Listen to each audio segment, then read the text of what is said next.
Bwana Yesu asifiwe. Bwana Yesu asifiwe, wapendwa ulimwenguni. Bwana Yesu asifiwe, watoto wa Mungu ulimwenguni. Habari ya leo, mmeshinda salama mahali popote mlipo. Ni mtumishi wenyu Munyindu, Pastor Munyindu, akiwa hapa Canada, Quebec. Nakwenda kuwasalimu katika jina la damu ya Yesu Kristo mahali popote mlipo ulimwenguni.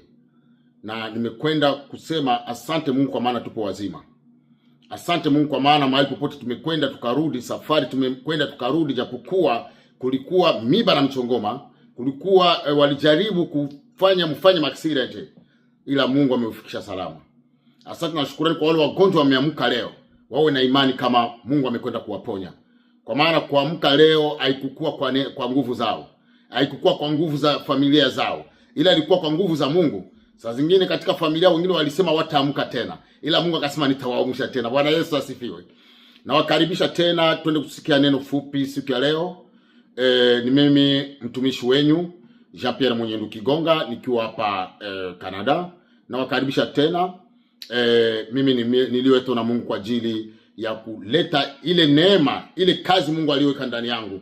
Akuweka ndani yangu kwa ajili yangu binafsi. Aliweka ndani yangu kwa ajili tuichee, tuigawe kwa taifa, tuigawe kwa kanisa zote ulimwenguni, ili yule atakayebahatika kusikia neno hili liwe baraka kwake.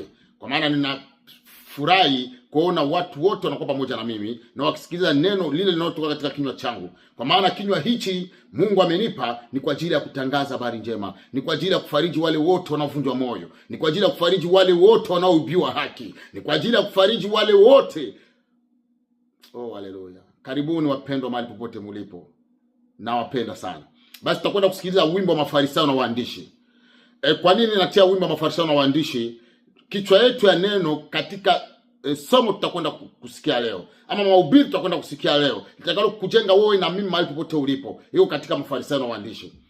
Mafarisayo na waandishi walikuwa wasomi wakubwa duniani. Mafarisayo na waandishi hawezi kumueleza 1 + 1 = combien, au jamaliza 1 + 1 = combien, atakwambia = 2. La réponse c'est D. Ila walikuwa manafiki, walikuwa wenye wivu na kiburi, walikuwa ni watu hawajishushi. Ila mpendwa, wewe unajishusha, mimi na wewe mahali popote tulipo, ninakwenda kukuhimiza usivunjike moyo, kwa maana jibu lako linakuja. Mungu anakwenda kukujibu. Unalia eti mbona sijajibiwa, na kueleza Mungu anakwenda kukujibu. Unaweza kusema amen mahali popote ulipo. Saa zingine una marafiki wanakushauri yale watakao kushauri, unawakubalia, unatoka katika lengo la Mungu. Mungu amesema vumilia, wakati inakuja utakwenda kubarikiwa. Wale waliokudharau